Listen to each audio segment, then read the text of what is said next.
ជំរាបសួរបងប្អូនទាំងអស់គ្នាថ្ងៃនេះដែរគឺខ្ញុំមកចង់បុកល្ហុងលាយជាមួយនឹងមីប៉ុន្តែខ្ញុំមិនដឹងថាការធ្វើរបស់ខ្ញុំវាត្រូវគ្រឿងឬមួយធ្វើទៅវាត្រូវនៅអ្វីបងប្អូនដែលគាត់ចេះធ្វើហ្នឹងអញ្ចឹងណាអញ្ចឹងហើយក៏ខ្ញុំមិនដឹងថាត្រូវឬខុសទេពេលដែលបងប្អូនមើលវីដេអូនេះហើយសូមជួយប្រាប់ខ្ញុំផងហើយឥឡូវនេះគឺខ្ញុំចាប់ផ្ដើមលាយគ្រឿងហើយវាមានទឹកប្រហុកទឹកត្រីមានស្ករអំបិលប៊ីចេងមានទឹកក្រូចឆ្មាអីចឹងទៅឥឡូវខ្ញុំក៏យកបន្លែហ្នឹងមកញោមហើយក៏ដាក់ល្ហុង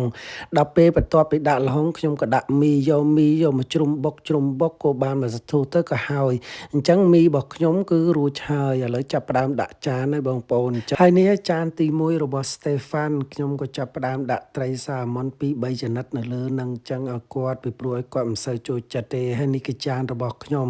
ចានរបស់ខ្ញុំរៀងប្លែកបន្តិចដោយសារខ្ញុំយកសារាយសមុទ្រយកមកលាយជាមួយបាទហើយវីដេអូរបស់ខ្ញុំគឺមានតែប៉ុណ្្នឹងទេអរគុណច្រើនសម្រាប់ការចូលចិត្តបាយជម្រាបលា